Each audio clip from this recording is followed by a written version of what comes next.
Once upon a time, there lived a boy named Clayberry who just... What was that? Anyways, who really enjoyed playing games and decided to make a YouTube channel when he made...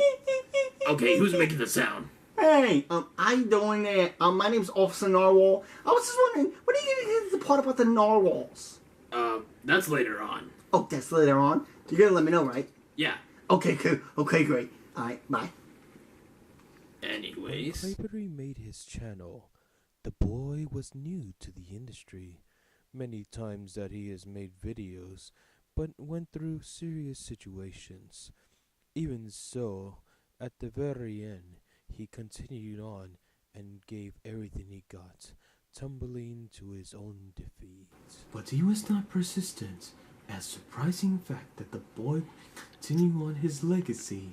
And it's Officer Sidekick Narwhal. Ow, ow, ow, ow, my tail, my twerking tail. Shut up! I'm trying to finish the story. That hurt. Damn it! Anyways. But surprising enough that the boy would continue on his legacy for round 2. Our brave little boy would continue on his adventures, and even if he were to miss or mess things up, he would learn from those mistakes, a thing that he's done. I'm just surprised that he is not dead like Super Mario Logan. Although, I do have to say, I do not know why he just recorded Sailor Moon breaking a car. How was that even possible? But anyways, this review is not a game. I mean, it is a game, but it's not an anime game for any Dragon Ball Z fans. It is a game that he played in a long time, a game that he enjoyed, a game that would never be forgotten, because this game always made him happy, and it was always changed when it came to many ways. And crap. I actually, you know what? Just start the review. Banjo and Kazooie, a game I grew up and really sorry about that. I had to play it for like 2 weeks just to get used to playing this game. But Banjo Kazooie is a game I grew up. It's like you blend Donkey Kong and Super Mario 64 together, and you got a story of the bear and bird defeating a witch. Now, before we talk about the game, I want to explain you the backstory about it. now, where did this all begin? It started out with a game, well, a company called RareWare. Well, nowadays it's called Rare. But RareWare used to make a lot of great hits like Donkey Kong Country, Donkey Kong Country 2, Diddy Kong's Adventure, Donkey Kong Country 3, Dixie Kong's Double Trouble, and of course Diddy Kong Racing. But if there had to be anything not from Rare, it had to be games like Killer Instinct. But so after the Donkey Kong team would end up creating a new game under the name of Dream.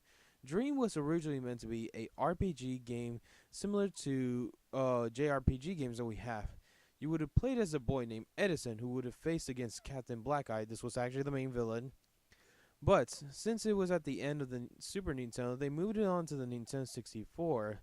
When suddenly, out of nowhere, Nintendo presented Super Mario 64. Now keep in mind that at the time, Super Mario 64 was a very interesting game. And having a game like this would be so explosive. So Rare decided to create their own character known as Banjo and Kazooie. So, who wants to play Banjo Kazooie? Well, obviously you guys don't want to because you guys don't own a Nintendo 64 or kind of refuse being lazy to buy an Xbox. But this one wants to. I guess this is the part where the director should start changing the scene from us to the gameplay. So let's just start the game. Let's start Banjo Kazooie. I am still glad that I finally get to talk about one of my childhood games. It's not just a childhood game. It's the greatest game ever. Yeah. So let's get into this. So you start with this normal, just, and then what's this? We finally see our introduction. Oh hey, there's Banjo and Kazooie. And what this goes for? An opening music song. Well, it's just instrumental music. And keep in mind, this is like Donkey Kong Country and Super Mario 64 together. This is what makes this game really awesome. And this opening was my first time hearing how amazing this is gonna make me enjoy the game. And you know, it's pretty funny because you can see Mumbo with different instruments, Banjo kicks it, and like it's just a nice kid-friendly game that we all enjoy and have fun. But I know what you're thinking. Why am I still showing you the opening? Because the opening is one of the coolest openings ever. I mean, nowadays we don't get that type of opening. Banjo Kazooie is considered to be one of the best games on the Nintendo 64. I really love how they ended it off, where the banjo is ending it off because Banjo's playing a banjo. Alright, let's start our story now. Now, as you can see, we're going inside to the witch's lair, which the main antagonist in this game is named as Gruntilda, or Grunty as a lot of us Banjo Kazooie fans mostly call her. And by the way, this music is so good. And hey, it's Grunty. Now, I know what you're thinking. What is Grunty's reason? Well, she kinda asked the Pots if she's the most beautiful girl in the world, and the Pot's like, why, it's Grunty, I haven't seen you in a while. And like, you know, so basically when Grunty thinks that she's the nice and beautifulest, it was revealed that, plot twist, Banjo's sister's the beautifulest of all. By the way, those sounds that they were showing is basically how the characters talk. And yes, continuing on. So after Grunty finds out that she's not the beautifulest one, she gets really jealous. I like how they used the picture from the opening of Banjo and Kazooie. That's pretty funny. Of course, Grunty still complains about how she's more beautiful than Tooty, but after the Pot tells that it's the truth, Grunty does one thing, and that's obviously kidnap Tooty, because so here's what Grunty wants. Basically, Grunty wants to steal Tooty's beauty and make Tooty ugly. Oh look, it's Tooty. She's running to Banjo's house, because apparently Banjo promised Tooty to take her on an adventure. Now this is Bottles. Bottles is basically the character who teaches you how to fight against Gruntilda, but Tooty calls her Mr. Mole, and guess what? Banjo's actually asleep. And yes, Tooty calls Banjo lazy. What a surprise. And here we go, Banjo. You know, looking at the sideway reminds me of Goofy. I don't know why. He snores so much that Kazooie just woke up. What, you guys thought I was gonna still be rhyming? But what's this? I hear witch music. No way, it's Gruntilda! She's now trying to plan her attack to capture Tooty. You know, the music's awesome, and that's really one of my favorite reasons why I love this game. Bottles actually asks Tooty if that's Banjo in the sky, but Tooty says, I don't think so, who could it be? And you can hear Grunty's laugh where she rhymes. That's also one cool part about this game, is that the main antagonist rhymes, unlike the other characters. And then they bring some of the most nice and classic sound effects where it's beating up and all that. Kind of reminds me of a cartoon. Glad this game's still the best. But sadly, Grunty did succeed in her mission, capture Tooty, and now it's time for Banjo and Kazooie to save her and, you know, beat the game, which is our goal, to beat Gruntilda and rescue Tooty.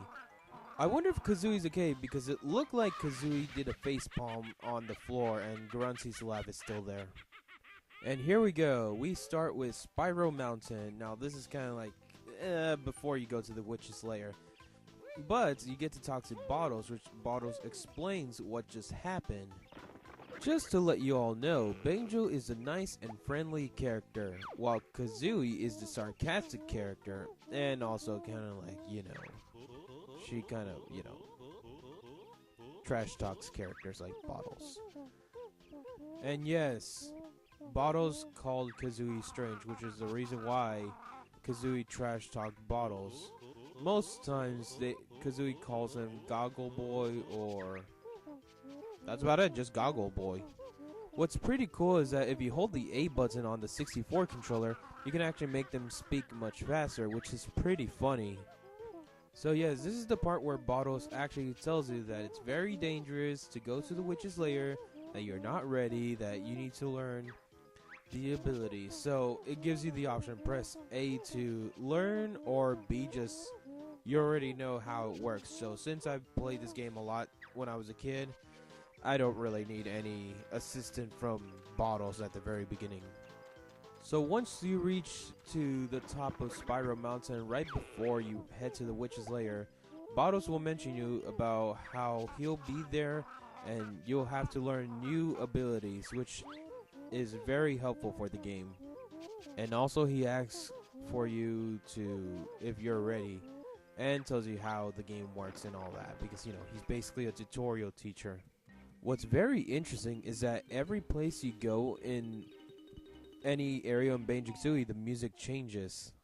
And then we get a cutscene on what happened to Tooty. As you can see that Grunty and Tooty are in two pods.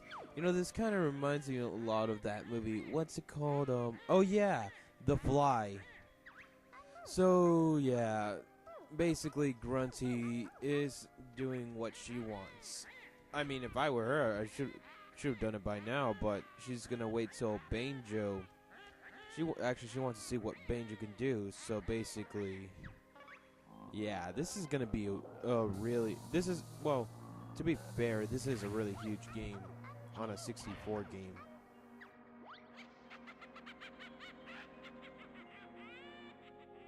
So here we go. Now you can tell that Grunty does her rhyming, and basically what you have to do is explore. So let's get into it. Let's explore Bumbo's Mountain. So this is a Jiggy. Obviously you needed to complete the game, but anyways, Bumbo's Mountain. But in order to go to a world, you must complete a puzzle piece.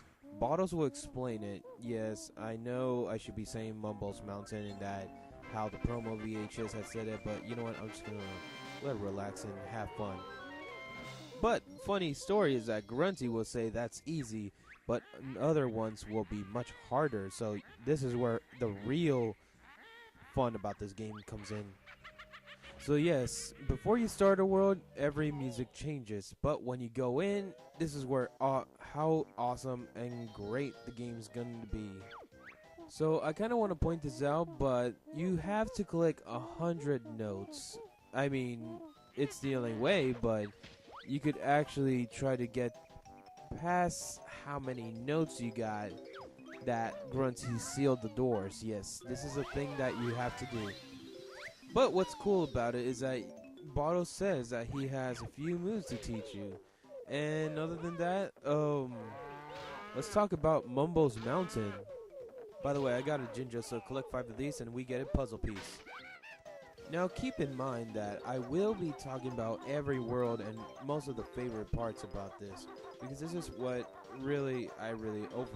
I've always actually wanted to talk about each world a lot, and I've never had the chance, so I guess making this was my actually one chance. Sometimes when you learn anything from Bottles, it could be normal, but then there are times where it's funny. For example, learning how to shoot eggs, you could shoot forward, or you can shoot backwards, which Kazooie says that sounds painful, which Bottle says, get used to it. And then you fight Conga. When you shoot Conga, he's gonna try to throw, I think it's oranges? It's hard to tell since it was a 64 game. Sometimes I always thought it was mangoes, but if he threw mangoes, that would have been much better. I could have ate them all with the skin. You know, he actually admits defeat, which is kind of, I guess it's like an easier boss. He does give you a Jiggy, you know, for defeating him. I forgot to mention that the Jiggy is, when you get the Jiggy, there's a nice tune. Remember how I mentioned to get 5 Jinjos and you get a Jiggy? Well, what you're about to hear is the theme of how it sounds when the Jinjos are already rescued. But let's not forget about the Grunty switches. Basically, it's just a switch with Grunty's face, which is outside of the world, which is in Grunty's lair. There are Jiggies, so you better find a way to get them. So in order to get to that Jiggy that we just showed you, we need the help of Mumbo Jumbo, a witch doctor, or as he says, a shaman, which I still don't know what does that even mean. However, in order to let Mumbo help you on the adventure by transforming you into any creature, you need to collect Mumbo tokens. Yeah, the ones that we're showing in the screen right now. Collect enough of these and, Mumbo will help you out. That's why his name is Mumbo Jumbo. And trust me, these transformations are very helpful because even though when I was a kid I thought they were just wasting my time, turns out it really helps you. So in Mumbo's Mountain, Mumbo will transform you into a termite. Yep, that's the thing. But hey, at least you get to change anytime, any place. Sadly, Mumbo will only appear in some worlds, not all the worlds. By transforming into the termite, you can climb to places that are really hard to get up. So yes, you can get there, but sadly you cannot be the animal creature that Mumbo uses because Mumbo says that if they try to go away from whichever world they were transformed, they go back to normal. Yeah, but hey, at least you try to, walk away from Mumbo. So Mumbo will tell you that magic ran out. Must come back to world if you want to transform again. So this is what I mentioned about the door. What's interesting is that it has this nice victory theme. Forget your beach towel and the sunscreen. We're going to Treasure Trove Cove, one of my favorite stages. Playing this stage brings me back the memories I used to go to the beach with my family. What I like about this is that most of the enemies in this world are based on sea creatures. Even in underwater, the music still goes on, but it sounds like you're in the water. Pretty cool for a game. But since mentioning that it's a beach level, I also love how the music is all more like Pirates theme. Kinda reminds me of a similar game I reviewed with a friend of mine.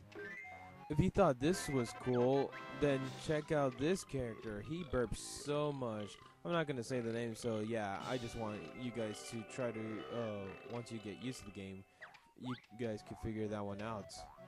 But remember, in every 3D platform, there's falling damage, so you better be very careful. Also, there's these treasure chests that opens and closes. Watch out, because they might bite you. And who can never forget about the sharks? Yes, sharks are in this, and trust me, they want you for dinner. And I'm not talking about going on a date.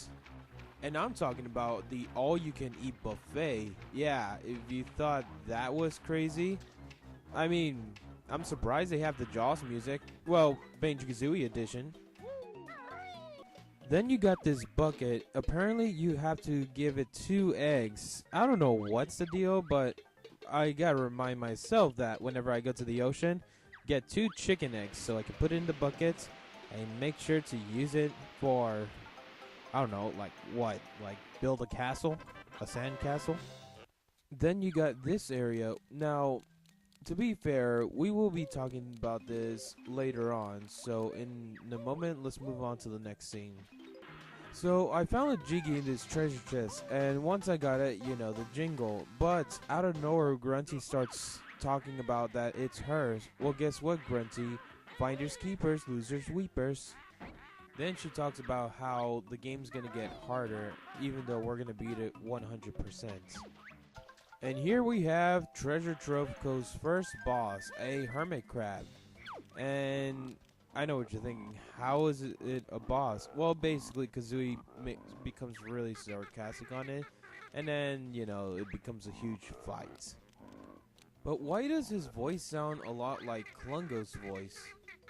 Okay, but anyways, let me explain how you take him down.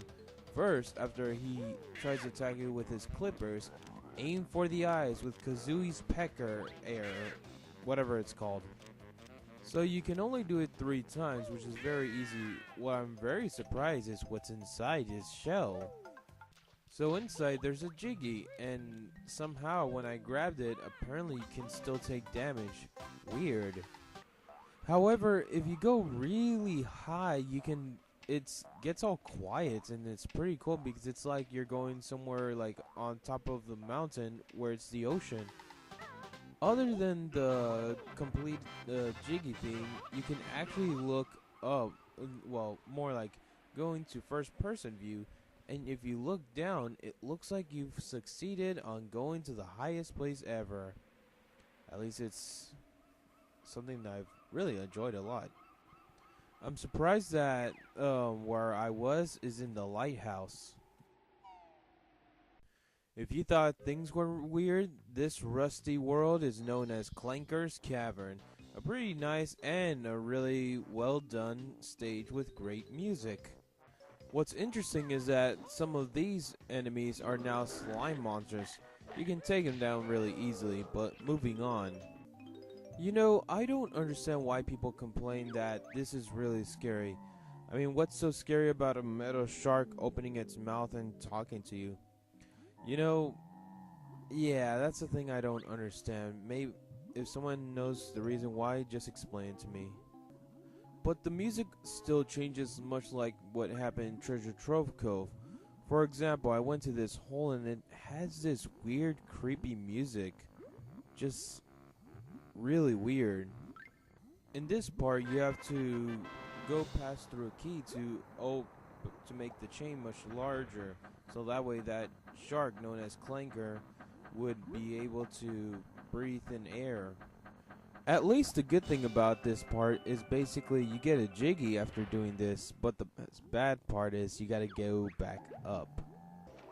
The ammunition known as eggs are so powerful it can actually force a tooth to, break. Well, a metal teeth. One thing I've never pointed out a lot in this game is the pausing theme. Basically, you pause the game, you hear Banjo Kazooie's theme song, but in the banjo in a slower way. But it's actually pretty cool. One thing I really like about this is that you have to jump on the next platform to get it, but what I like is collecting the items, and you can see 3 items you're collecting. Sometimes it's 4, but yeah. It's been a while I haven't played this game. Remember how I mentioned you there are bosses? Well, these next bosses are crabs, but not just any crabs. They're mutated crabs. Yeah, too bad they weren't turtles. Oh hey, look at their eyes. They look like King K. Rool's eyes.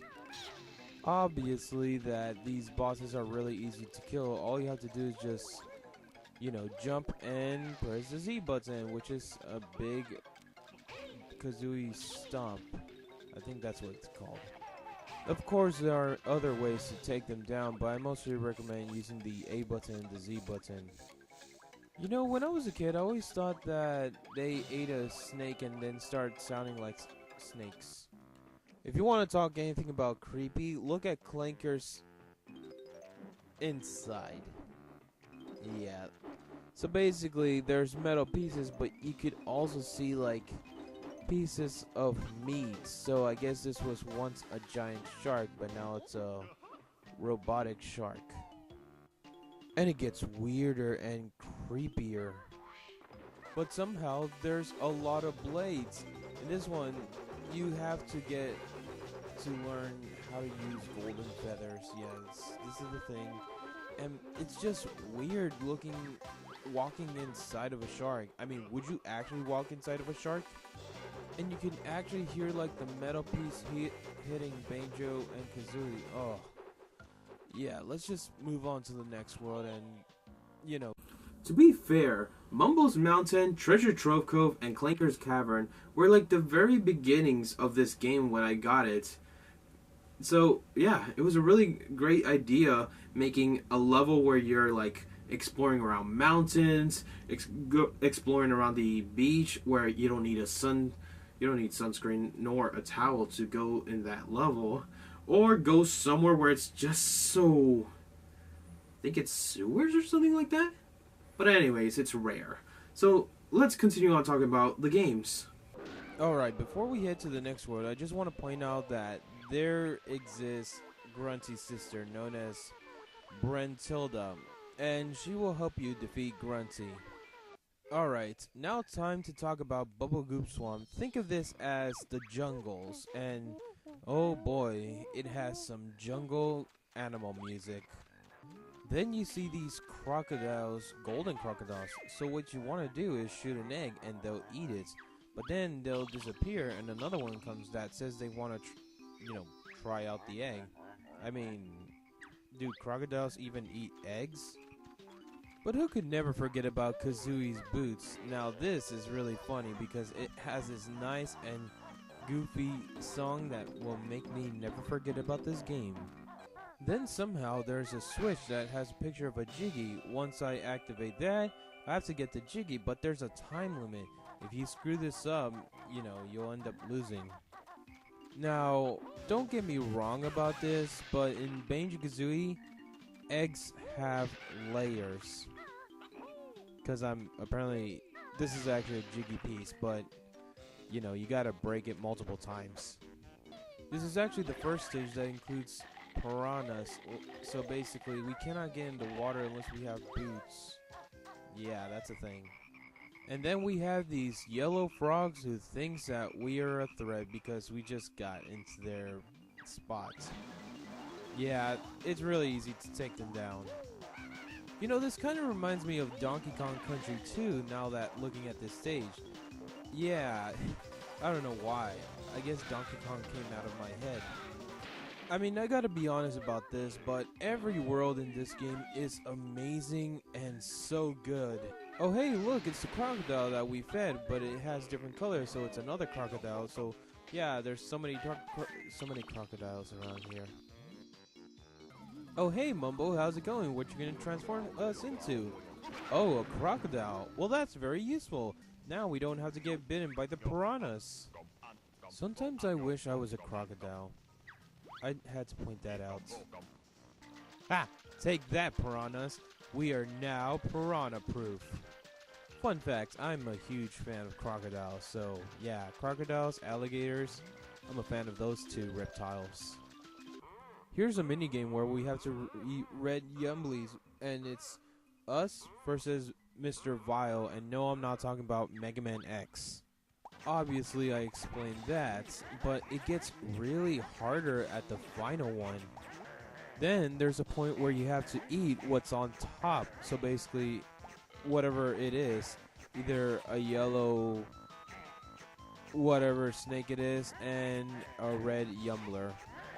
But anyways, back to Banjo Kazooie. There's a point where you have to go inside this giant turtle, and in order to do that, you gotta stomp its feet so it can go inside and it's relaxed and warm. While heading inside, we see that it's Tip-Top from Diddy Kong Racing, but older now. And he has a choir, so you have to memorize this. It's more like Simon Says instead of what, a regular choir is, because you gotta find which colors match it is in order. Of course, we're heading outside of Bubble Goop Swamp because there's actually one more thing I kind of want to show you. And this involved with what I was talking about in Treasure Trove Cove. And now I present all of you Cheeto. It's a book that gives me cheat codes, but somehow Grunty is not happy about it. So she says that you better not give my spells or, rip you apart. It's pretty funny seeing that Cheeto actually roasted on Grunty. But in order to use the cheat code, you must head back to Treasure Trove Cove, which is why when you use the cheat code that Cheeto gives you, well, for now it's just blue eggs. And now you see why most of us gamers use the Treasure Trove Cove for cheat codes. Well, that was back in the day. And we still do it if we get the original ones. Because the original ones are masterpieces. I don't know why, but somehow Bottles actually scolds you for no reason It was because, you know, apparently you didn't learn to move in whichever world. Just crazy. Of course, we cannot forget about glitches. For example, I just was looking around this tomb and I found a Jiggy. Yeah, a really pretty cool glitch. It's time for Freezy Peak. And, well, it's a Christmas level and one of the best ones I've ever enjoyed. Then I discovered another glitch where I should have taken damage from a snowman, but somehow I'm still fine. One of my favorite things to do in this level is taking down snowmans. You just gotta hit them right in the hats and they're gone. Then you gotta do this challenge where you have to protect these things known as twinklings, or in other words, they're just colorful light bulbs for the Christmas tree. So yeah, that's it's pretty fun. So yeah, the reason why is because you gotta protect them from these green, I think they're snakes, but I don't know. We'll just have to find out once we're playing the game. It's kind of, I should complain about this, but I don't have anything to complain about, but this walrus actually trash talks Banjo and Kazooie. But hey, at least the good part is they give us a Jiggy Wiggy. It's so rare to climb up on a giant snowman while using its scarf as a bridge. Pretty cool, right? And you can also collect feathers and notes. So, red and yellow, everyone. Then you get on this sleigh, and what happens is one of the coolest things ever. You know, this kind of reminds me of Home Alone. But somehow you helped Bogey fix his problem. So yeah, he is cured. Oh, you little polar bears are sad. Well, guess what? I'm your secret Santa, so I got you guys the free gifts. As long as you give me a Jiggy Wiggy, then we'll be fine with it. But I do gotta say, I'm impressed that I got a Mumbo token. Well, at least the music changes from sadness to jolly. I'm pretty sure that the polar bears got their gift as sodas. For some reason, you gotta become the walrus and race against Bogey the polar bear. And I'm gonna be honest, this is really easy. It's not until there's actually one thing I kinda really didn't like about this game, but mostly this level. And it's you gotta race him again, but being as Banjo Kazooie. But you have to get those sneakers really fast. If you don't get him, this is what you get. Bogey gives up and says it's too easy, and you get the worst defeats theme ever.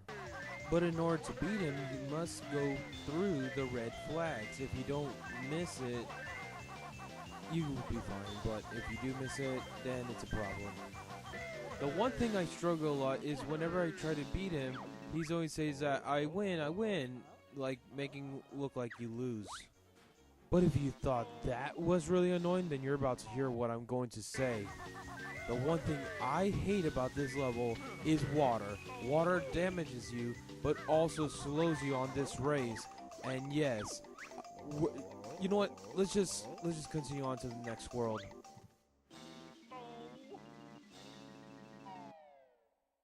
Alright, time to talk about Gobi's Valley. It's a sand area, basically a desert / pyramid level. And with amazing Egyptian music. Now, I would love to listen to that every day and night. So this is a tree named Trunker. I'm really surprised that they included an official dirty joke in this game. Of course, Banjo offers eggs, but Trunker still says no, needs water. When I was a kid, I thought this was Banjo when he was an Egyptian, but turns out it's just a statue who asks you to clean his nose by shooting eggs. Then there's this point where you gotta use the running shoes, but activate a switch and then start running to the top. If you literally miss it, you're gonna get the one thing that Grunty will give you, and that's disrespecting you while playing the game. Wow, what a witch move. One fun thing to do in this game is that when you get the running shoes, you can actually take the Jiggy away from that mummy hand. Well, as they say, taking candy from a baby, well, more like a hand instead of a baby. You know, since the music has Egyptian music, I'm surprised that whenever you go inside a temple, it has this flute. It's like they're using a flute. But anyways, this part is like a remembering game where you gotta match two things at the same time. And here we finally meet Gobi. Gobi's a camel, and you have to break him free so he can be happy. You know what's crazy? He sounds like an actual camel. How come Gobi's the only one that sounds like that and other characters aren't? Well, except for Konga and that monkey. For some strange reason, this was one of my weirdest moments when I played this game. You have this character named Ruby, at least it's not Rupees, but anyways, why does he sound a lot like Mr. Tipton from Sweet Life of Zack and Cody? Yeah, ever since I was a kid, I always thought this character was the same guy who played as Mr. Tipton in Sweet Life of Zack and Cody. Can someone at least just like pull a clip where he says hooligans and make him sound like this character? It'd be really funny. Once you put the eggs in that small basket which disappears, Mr. Tipton will say that he will help him, well, more like help us, and get the Jiggy. And he also plays the flute, which makes the snake grow really large. That's one big long snake if you ask me. Then there's this point where Gobi doesn't want to give Trunker water. You greedy little camels such as my friend Starlord or Pura Violet. So we give Trunker water, and it's a win-win because Trunker gets the water and everything's fine. Well, Gobi's not happy, so yeah. However, we do see Gobi one last time before he leaves Gobi's Valley. I guess that's why he couldn't handle his space. And don't worry guys, we'll see Gobi in this game. We'll see him one more time. However, one part is really hard, but since I got used to the game, I'm really good at this. So there is this pyramid, but it's not just a pyramid, it's a maze area. So you gotta get to the other side, because if you don't, well, let's just say you'll be a orange to release orange juice. And I know what you're thinking, what about that Jiggy that is outside of, you know, that it's in Grunty's lair? Well, we already got it, we performed the glitch. However, there's still mummies around here, so your best is to be very careful. Try to outrun them so you can get to the end. And once you do get out, you finally get the Jiggy they've been holding in a long time. You know what makes this game good? It's not collecting things, it's not the characters talking, it's not even being the game. It's actually the game over. In every game, a game over makes you feel very disappointed, and the game is also saying that you really are bad at this game. But Banjo Kazooie makes it a lot different from the game overs. So eventually you'll hear Grunty laugh, and then you'll actually see what happens when Grunty finally succeeds her dream to be very skinny.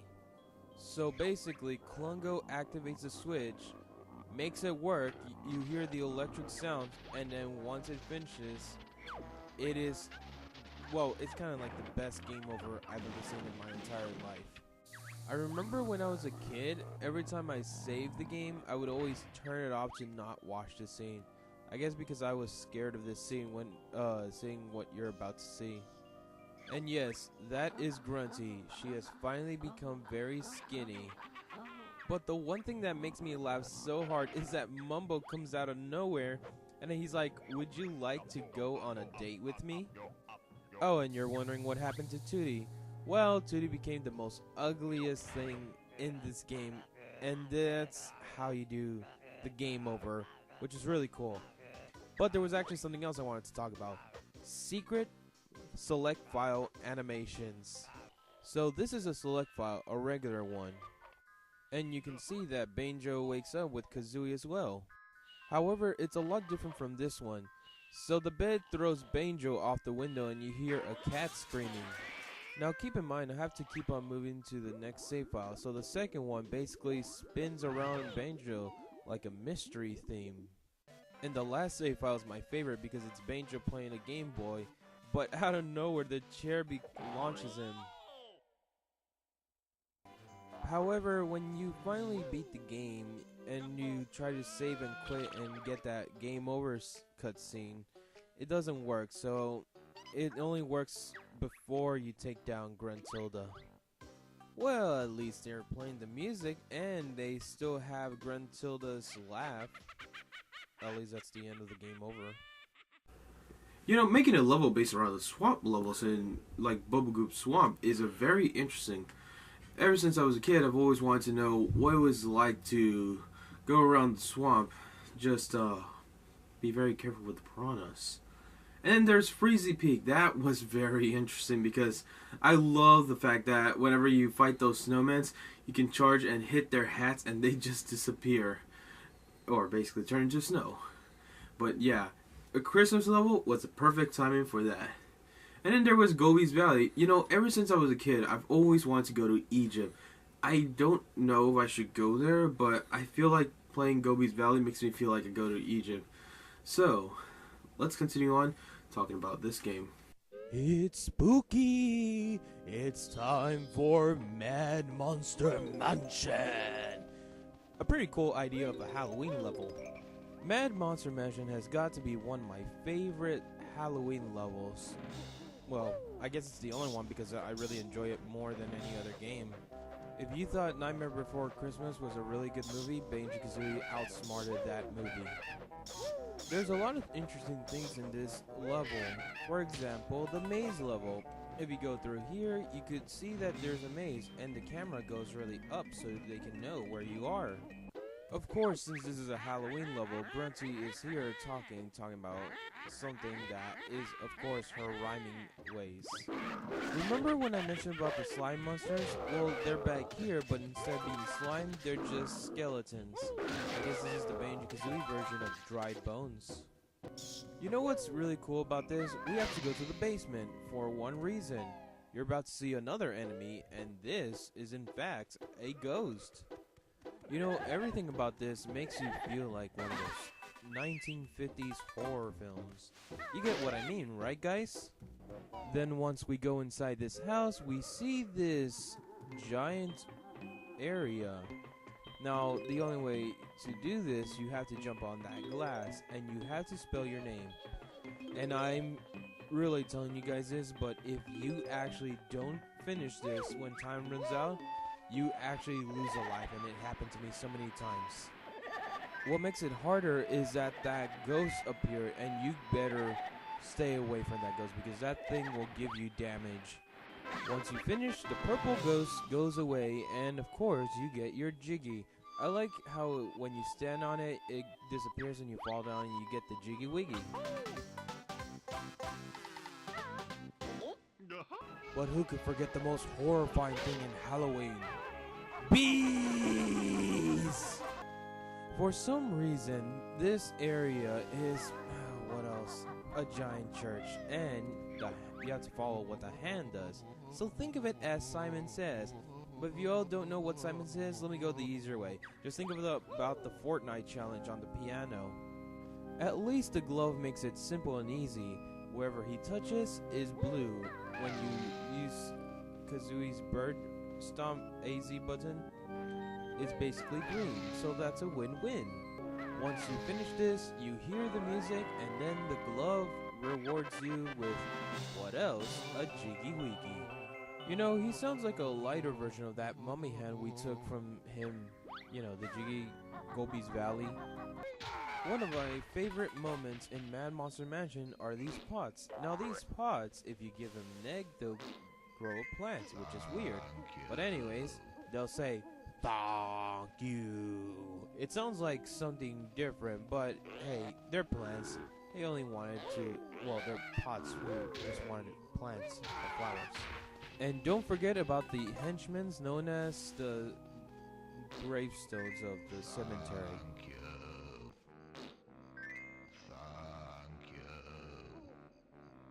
I gotta use that as a ringtone for my phone. That way people can hear it instead of like, you know, like if they want to give me something, I could just let the phone say it. And yes, Mumbo's tokens gets higher and higher. Once you give the tokens, Mumbo turns you into a pumpkin. Sounds like it's a waste of time, but it's actually very helpful. However, this is the part where you should start running because Mumbo wants to eat you for, you know, dinner. Now this part, I recommend you to try to watch this, but you get onto this toilet, and this toilet speaks, flushes you inside, and takes you to a world as, inside of a toilet, and I'm not gonna say anything the rest of it. However, Grunty actually scolds you for going inside of the toilet and washes your hands. Well, guess what? I'm taking a shower, so that kind of counts as washing my hands. But we cannot forget about the giant ghost that you have to get the Jiggy that's inside the ghost. See, this is where it gets really intense about this level. Your objective in this part is to make sure not to land on the floor, because if you land on the floor, he wakes up and you lose that chance. But if you do succeed, you'll get him. However, once he realizes that, you know, the Jiggy's already been taken, Grunty gets really angry, and her rhymes are just still there. I mean, hey, there's nothing else to say about it, but hey, who knows? Let's move on to the next world. Rusty Bucket Bay has got to be one of my most hated stage levels I've ever played in any type of video games. But at least there are some really good things about it, so let's keep on talking about it. However, there is one pretty cool Easter egg, which is obviously the RareWare logo. Yeah, I guess they wanted you to remember that RareWare made this. I also love the point that the music is so good in this. Obviously, I found the easiest Jiggy Wiggy piece I ever find in this game. It's pretty cool, and I'm proud of myself for looking that really easy. Now, water isn't a big deal. When you jump in the water, you swim normal, but everything's fine, right? Wrong. In Rusty Bucket Bay, this is where it's really gonna kick you in. One thing I hate about Rusty Bucket Bay is that there's many ways to die, and of course it's the oil water is one of them. While exploring, I noticed that I found a dolphin. How did a dolphin get in here? And worse, it's stuck on an anchor. Is that even a thing in the ocean? Oh wait, this is not the ocean, it's Rusty Bucket Bay. Then you got these TNT boxes who follows you. Well, at least it makes more sense other than Crash Bandicoot. And somehow they explode. I mean, seriously, this is very creative. I'm glad Rare did something like this. Then you gotta memorize this. However, I don't know anything about this memorizing thing. I've never actually remembered anything about it ever since I got the game, so I'm just guessing around. Ever since I was a kid, I've always wondered, what is this thing? I mean, seriously. I mean, I don't know what this thing is, and to be honest, this is one of the weirdest enemies I've ever seen in video game history. Obviously, when I was a kid, I thought, you know, you could kill it, which I'm showing you what I did when I was a kid, but this thing is actually, there's no way. I mean, it's just weird. I do gotta say, this boat is really big, and I love exploring. You know, this kind of reminds me of the time that I went on a cruise. But enough of that, let's continue on the game. Well, since I found the Mumbo token, I'm pretty sure the other one has to be, you guessed it, a Jiggy Wiggy. Well, at least that's one good thing to get a Jiggy Wiggy really easy. And then we enter into the next boss, Boss Boombox. You know, I could have, you know, they could have done a better name, like, I don't know, like, Big TNT Box. Okay, maybe I tried it? I mean, I tried my best. Of course, this boss is very easy. You could either shoot eggs, hit him, but I prefer the good old classic traditional one-hit KO style. Golden Feathers! It's pretty cool that they're getting much smaller and smaller. It's kind of like math. And once you take them down, you get a Jiggy Wiggy, and he says that, you know, you can take it. We got sick and tired of it. Hey guys, you want to see an Easter egg that never actually came out in an actual game? Well, here it is. It is, of course, Barry from a canceled Conquer game. Yes, I know, this is a thing that happened in the 90s. I wonder whatever happened to Barry from, Conquer. Remember how I mentioned that the dolphin was stuck in an anchor? Well, it turns out you have to set free the dolphins. Let dolphins be free. Do not let them be hurt. What sucks about this is that you have to get the jiggy when the oil water. Yeah, I'm not really happy about that. But at least I saved the dolphins. By the way, these sailors are the henchmen of the Guernsey, so yeah, that's the thing. But the one thing I mostly hate is inside the boat. Because if you fall down, you lose alive. And not only that, this is where it gets crazy. So do you remember those Jinjos that you have to collect 5 of those and then you get a Jiggy Wiggy? Guess what?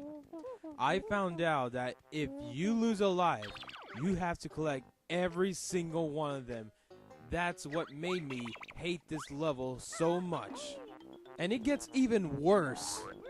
Remember that shark that was in Treasure Trove Cove that I mentioned that he was going to take you out for dinner? Well, guess what? He's in Rusty Bucket Bay, and I don't know how sharks are able to stay alive while being in oil water. That makes no sense. At least you can take him down with either eggs or golden feathers. I mean, Click Clock Woods is really crazy. It's actually one of the most biggest stages I've ever played in any 3D platform game. Of course that I tried, breaking the door. Well, it turns out that you have to find a switch in order to go into the first level, which we'll be talking about is Spring. Ah, Spring. What a nice way to relax with nice and calm music. Oh hey, look at the henchmen. It's pretty cool, right? But what's interesting is that there's these piranha plants. Now, I tried, jumping over them to get that Mumbo token. Well, it turns out you need to use the golden feathers. Notice that this beaver looks familiar? Well, of course it is. It's Gnati from Donkey Kong Country. The first boss in the first level. And of course, Mumbo Jumbo turns us into a bee. Now, usually, bees are something I really aren't really comfortable about it. But hey, at least we can fly. That's a cool thing. See, this is where Banjo Kazooie actually gets really good. What's crazy enough is that whenever you're the bee, the piranha plants actually doesn't attack you. This looks really cool for a picture, It looks really cool. It could be cool if it's a postcard.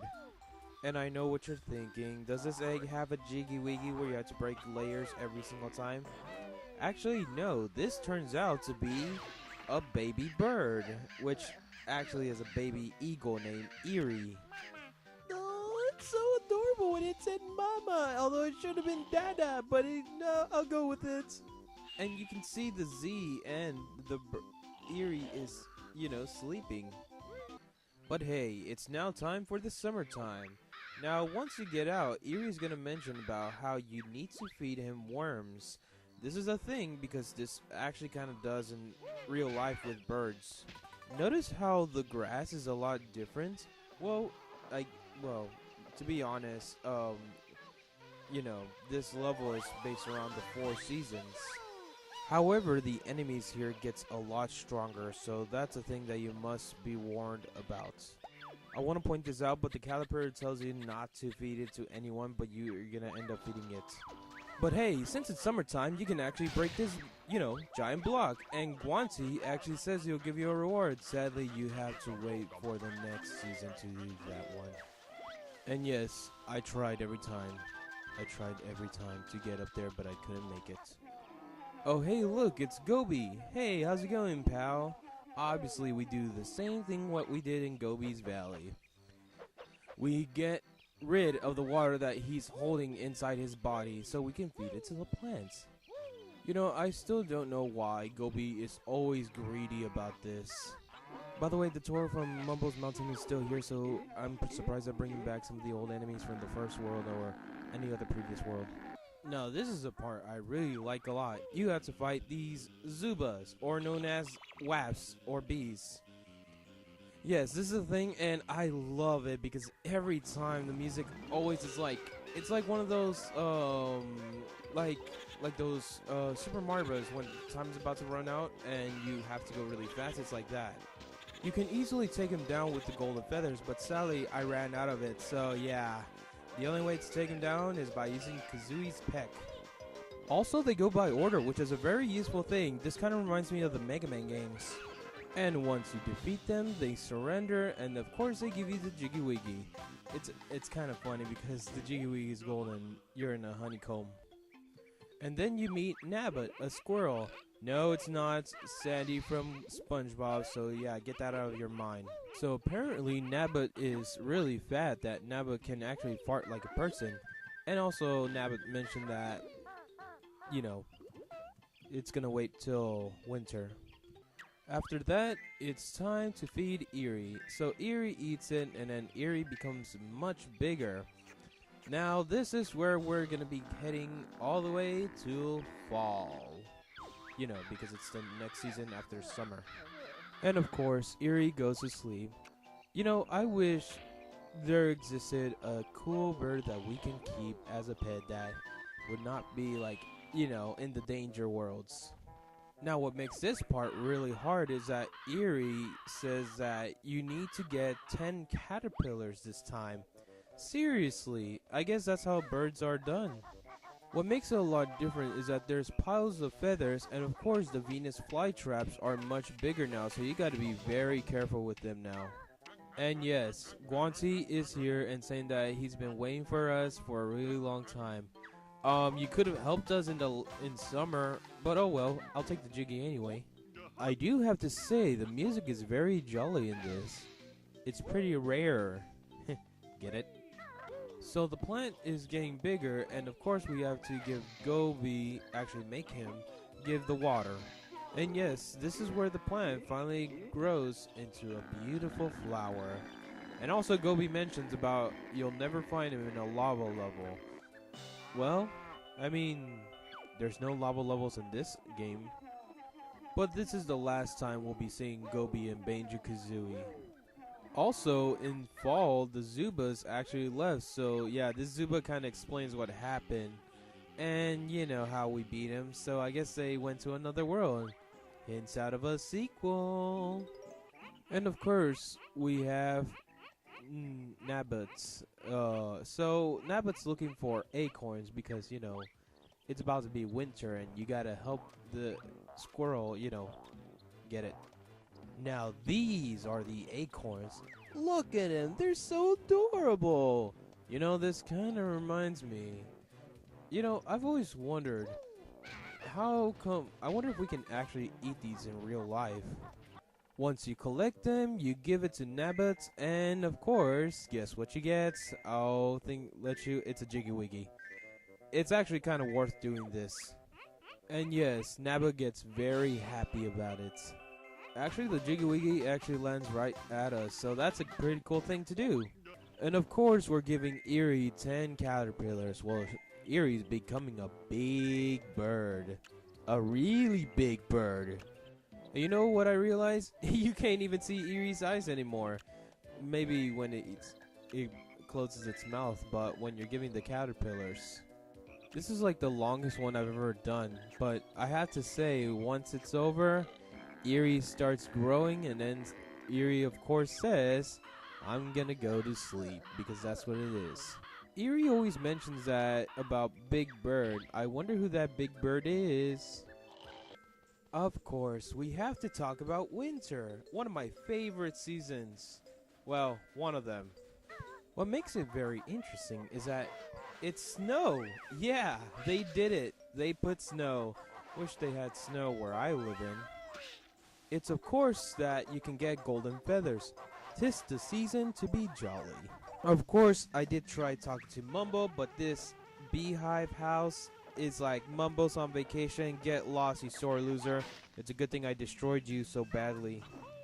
I forgot to mention you that the snowmen are back, and hey, look at that, feathers. And look what happened to the beehive. It's all torn up. Well, at least we get the mumbo token. That's a good thing. Also, you might want to be very careful because if you do one wrong move, you'll literally fall to your own life because you lose a life in this game. And here we are in Nabbit's, place. Apparently, Nabbit is asleep, so I'm Dirty Dan. Oh, I guess it only works on SpongeBob. I forgot to mention about Eerie. Eerie is now officially the Mighty Eagle. And you thought feeding him was just a waste of time. Eerie presents us the greatest performance ever. Eerie performs its flying, and it's being ready to lift off. Eerie's performance is pooping a Jiggy Wiggy. Well, that's a warm Jiggy Wiggy if you ask me. Also, America. I just had to point that out because Eagles represent America.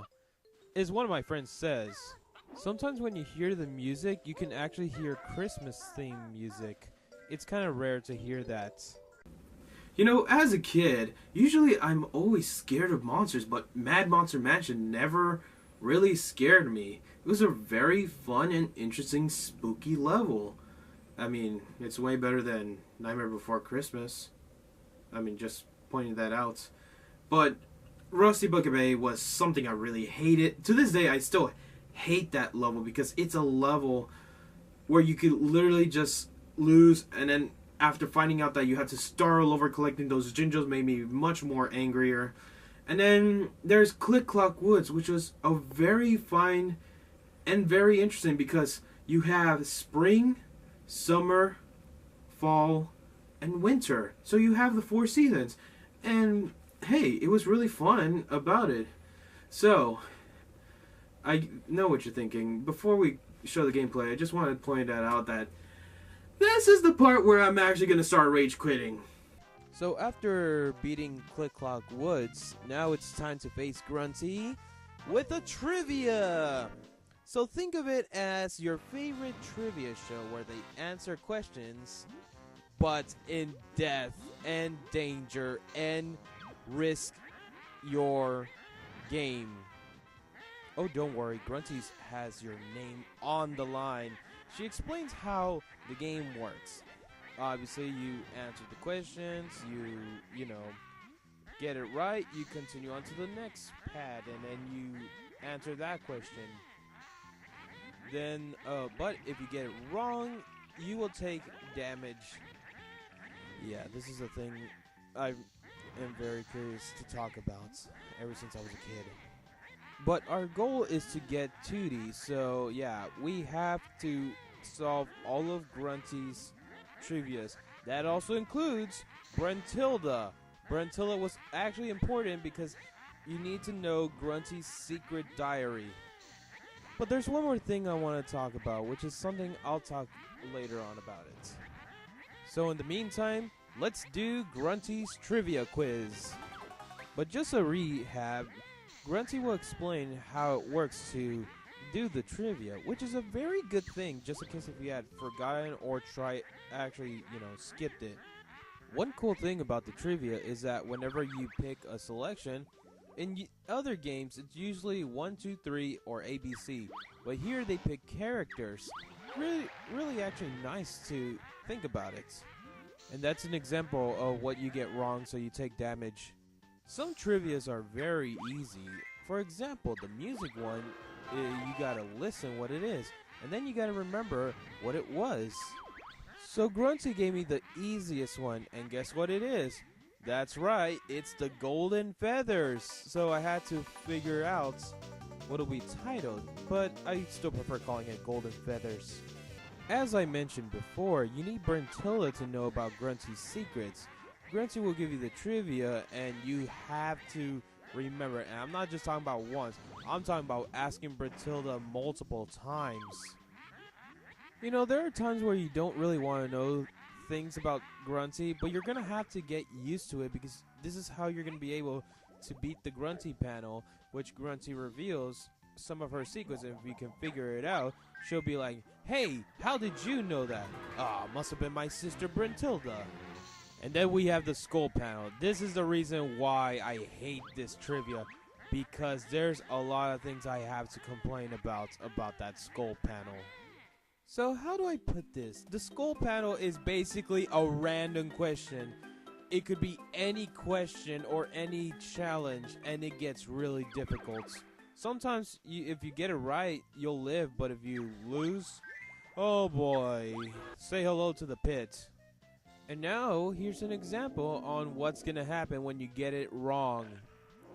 Oh, by the way, when I mention the pit, I mean, once you go to that pit, you lose a life, and they make you start all over again.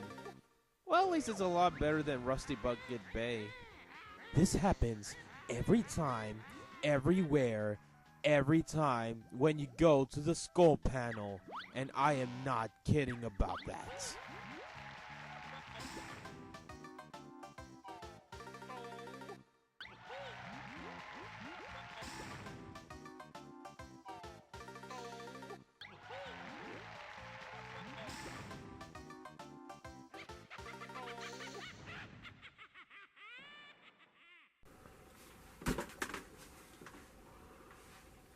What's this?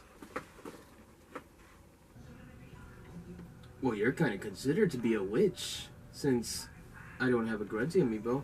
So you know what I'm gonna do? I'm taking you to the trash. Can't believe I bought that. It's not really worth doing it.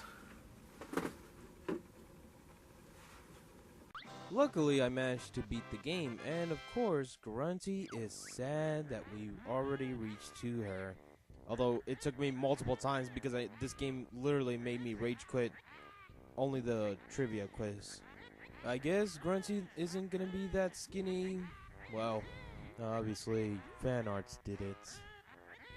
Grunty's always continuing with all of her rhymes, and she, as I said, she wants to be very skinny. Now that we rescued Tootie, she runs off and laughs. That's really funny about this game. Well, look at that. It's a Gruntilda plushie. If they had sold those, I would really buy me one of those. You know how I mentioned that Tootie roasted on Banjo? Well, guess what? Kazooie did the same thing. Well, that's what Tootie gets for calling Banjo lazy. Tootie does mention that she's already had enough adventures and she wants to go home, so Banjo takes her, and this is actually something very interesting. So they do a credits, it's just a credits, and they explain who were the developers, who were the supporters, and all that. What's interesting, like Grunty is that they're letting the characters speak instead of just roll credits or anything like that. It's a very unique way for a game to do that. Now, I'm not just saying it's like one or two characters. I'm like saying that the credits is basically showing every character, the ones who are mostly well known for talking on, who developed the game, like I said before. And surprising fact is that the music of the credits is so good. It is one of my favorite music. I gotta start listening to that more often. Now, this is where it's supposed to make you think that the game's already over, but sadly enough, it is not over yet. We have one more thing to do, so let's continue on to talk about at the very end. I also want to point out that why does Chimpy always remind me of Diddy Kong? And yes, this game was made in 1998 when Nintendo and Rare were considered to be the greatest companies of all time. And Nintendo's still good at this. I'm glad that Nintendo released this game. But moving on, so at the very end, you see Banjo and Kazooie already going to do one thing: go back home and celebrate with the greatest party ever. Well, first take down the carrot and then go home. And you know what's crazy? There's no party. That's until you reach the bottles, and then the party starts. Oh, well, look at that. It's Mumbo, and he's cooking. That reminds me when my dad, technically my family celebrated at a good party. You know, if my dad brought the grill, I would make some homemade hamburgers. But enough said. And maybe add some corn, just, because most of the times we usually eat corn a lot. And don't forget the drinks. That's what's most important to a party. But sadly, Tootie gave us the shocking news that Grunty the Witch is still out there. If they brought this game to the Switch, all of us nostalgia fans would love it. I really like how Kazooie says, I am not going back there, and Bane just like, oh yes you are, because we're gonna finish this once and for all. And now we're at the final level. You notice how they have that creepy witch music. Very interesting to reach to Gruntilda. What's crazy right now is that you can actually get a life here, and if you take a look closer in first person view, you can see that we're very close to the top of the edge. And what I mean by top of the edge, I mean in the top of the witch's lair. However, we managed to find a jiggy spot, but Grunty tells us that we would never literally reach to her because she thought that we never had jiggies. I guess she was wrong. So we fill up the missing pieces, and guess what it is? A picture of Gruntilda. Yes, we will now open the doors, and it's time to face her once and for all. And this time it's the final battle with her witch laugh. Another interesting is you can double your health with this honeycomb thing. Too bad Winnie the Pooh didn't find this. He could have had all the honey. But anyway, this is one easy way to be able to face Gruntilda. And in order to get to Grunty, we need to use Dingpot, a very nice way. So you get on Dingpot and it'll erupt you like, one of those launch pads, but really intense. What's interesting about the final battle is that Grunty actually has two quotes. One when you fight the first time, and when you lose, and then you do a rematch. It's very interesting to see that. Not a lot of villains do that nowadays. For the first time, she does say that you must fight. It will test your might. And no, this is not a Mortal Kombat reference. However, the rematch is different. She says, I'm not to brag, to boast, but when it's over, you'll be toast. Pretty kinda roast, if you ask me. So here we go, final battle. Now, one thing very interesting is that you can actually figure out how to take down Grunty very easily. All you have to do is just dodge and then attack. I like how Grunty is riding the broom, kinda reminds me of the witch from Wizard of Oz. A very unique way to do a reference, or at least an inspiration for Grunty. Now this part, this is where Grunty uses her powerful spell, but we can protect each other with the golden feathers. But she'll be at the edge, so she's expecting you to jump off, but instead shoot at her. The easiest way to take her down. But it gets even better. She'll still spread out with her rhymes, but in a way, it's time to take her down, and I was just trying to do a rhyme, While talking about this, she actually goes around 4 times, so basically the first time to the 4th time. And it's obviously easy because, eggs, just shoot them on the witch. I never mentioned about the music, but the music sounds like something that was very perfect for any movie or games that involves with the main antagonist as a witch. And once you shoot her one last time, she will use her magical, powerful spell. Did I mention the golden feathers? But this time, you gotta take her down in the air. Luckily, we got this air flying pad, so we can, we're able to do it. But the only way to take Grunty down in that mode is obviously using Kazooie's charge attack. I call it charge attack because that's how I called it when I was a kid. Once you hit Grunty, Grunty will start shooting some of her magic spells, but you gotta dodge them, and then, flying is a very difficult thing because Grunty can actually dodge it sometimes. Looking at this fight kind of reminds me a lot of that movie, what's it called? Oh yeah, Snow White. Remember when the witch faced the dwarves? I guess this is like kinda a similarity, but instead of dwarves, it's Banjo and Kazooie. It's kinda cool now that I think about it. Also, I noticed in this game there's thunderstorms. That's pretty cool since I guess it's the final battle and of course, you're facing the witch. I guess it was maybe, it's really fun, just to be honest about that. However, Grunty now puts a force field. Now, we cannot attack her in air anymore, so we gotta land down and dodge her attacks. Well, at least we haven't grabbed the honeycombs because that's our health bar, and it would be very useful to get it just in case we get hit more and more. And hey, well, what do you know? It's the Jinjos! Remember how I mentioned you that we had to collect 5 of them? Well, guess what? These Jinjos will actually help us take down the witch. And it kind of goes like how you collect a Jinjo, but instead of just disappearing, it actually goes right up to Grunty's broom. Obviously, you have to do it 4 times, so basically that was the first one. And the only way to activate him is by shooting 3 eggs in the hole. Ever since I was a kid, what I've tried to do is try to get 3 Jinjos and, together spinning and do the attack. Obviously, it's very difficult unless you're really good at doing it as a speedrun. So once you get the last one, you guessed it, and this is kind of weird, but somehow the Jinjo has the power to break Grunty's broom. And now it's time to finish it off once and for all. Now, obviously, what Grunty's gonna do is Grunty's gonna keep on trying to hit you. So your goal right now is to dodge every single attack from Grunty, and then use the golden feathers. But if you thought that was crazy enough, get this. There's one more Jinjo, but this is not an ordinary Jinjo. No, this is the Jinjonator, the most powerful Jinjo of all.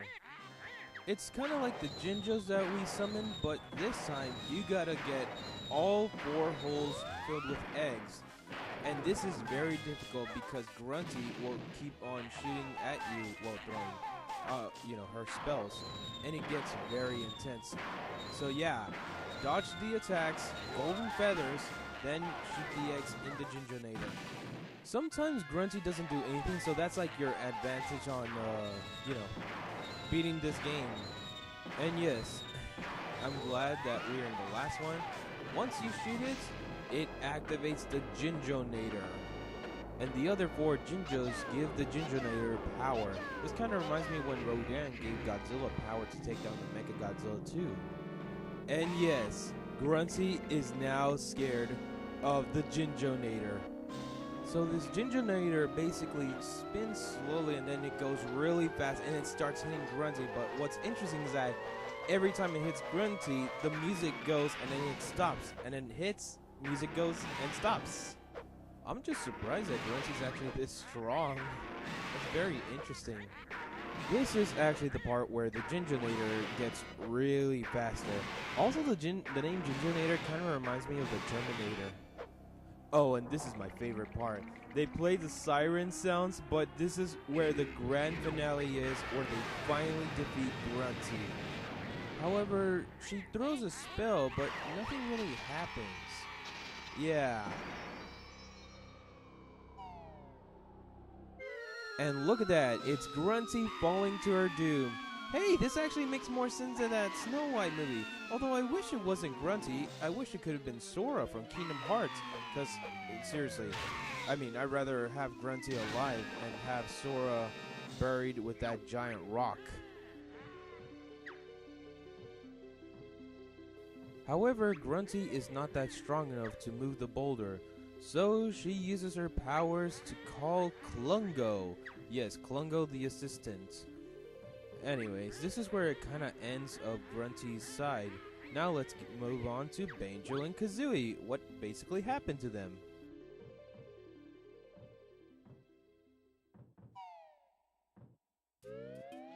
And look at that, they're celebrating on the beach. Told you you didn't need a towel or sunscreen. And that was Banjo Kazooie. Is it a great game? It is. Is it the best? It's always been. Banjo and Kazooie has been a game that I grew up since I was a kid, and I've always enjoyed this game a lot. Well, sadly enough, Banjo Kazooie doesn't really belong to Nintendo anymore. They belong to Microsoft. But I'm very hoping that they could release the original games on the Nintendo Switch, since Microsoft and Nintendo's been getting a better relation together. And that would be a great thing to bring the classics back to something that we enjoyed a lot. At the very end, Banjo and Kazooie are now considered the heroes of the game. And I realized that it's like almost nighttime in this level. It's pretty cool. And guess what? The shocking surprise comes in with what else? A credits. Yes, they finished off so apparently it was halfway on the beginning of the credits, and now it's time to end it off once and for all.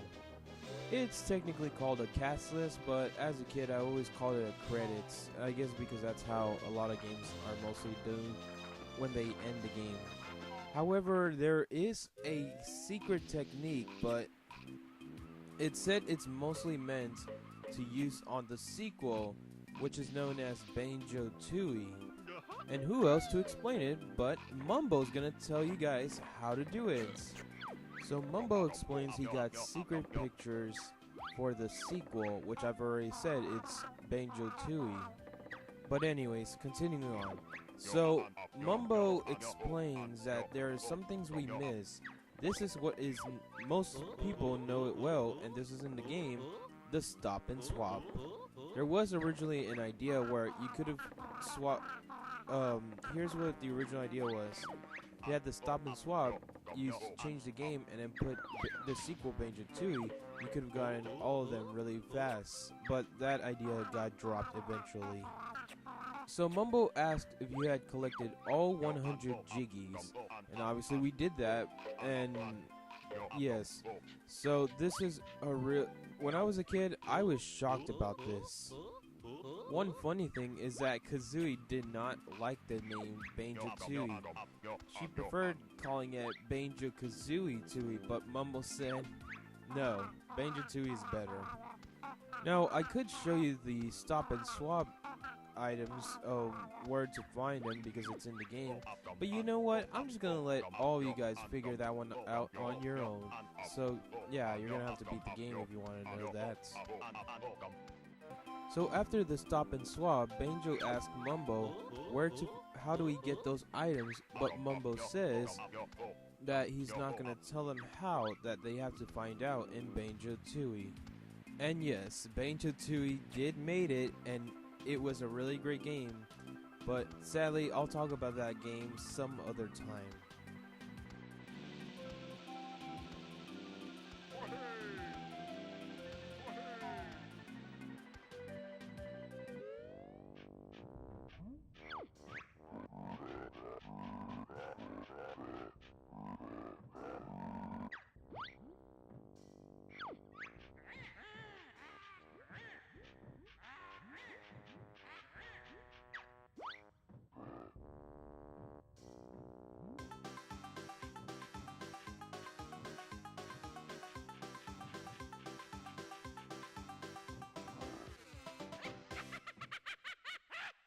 And I believe sometime in the future, the boy will end his series. And I believe that Nintendo's 90's Moments will be the... Oh, Godzilla, what are you doing? It's like 1:30 in the morning. Hey kids, wanna see something funny? What do you want, Fox? You do this. Godzilla, this isn't time for work. Just go to sleep already. I'm trying to write a documentary about Green Lantern, the greatest superhero of all time. You know what? I don't even care anymore. Just go to sleep. Jeez, you annoy me.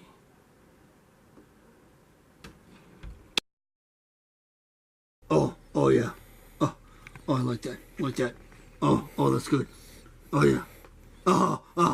So true. Hey, how you doing? What do you want, Fox? I mean, you finished with your work, right? What work? You know, the one with the documentary. Fox, for once in my lifetime, I don't know what you're talking about. No, look, you were working on a documentary about. Well, it was like I don't know, like 1:30 in the morning, and you were just like. Let me stop you there. I don't know what you're talking about. You were working on a documentary last night. Oh, yeah, my documentary last night. I remember, yeah. I was just testing you to see if you knew the documentary that I was doing. Because I don't think you know. I mean, yeah, because, Do you know? 'Cause I yeah. don't think you know? Yeah. Okay, then why don't you say it? Because clearly I know. I'm just wondering. Green Lantern. What? You were working on a documentary about Green Lantern. Say that name one more time. Super slow. Okay, look. Last night, I don't care about that. you were Superhero's name. you called me a doofus. Superhero's name. You were working on What's his name? Green Lantern. Get out! You know what? Screw Get out. you. Screw you. And it's all about Spider-Man.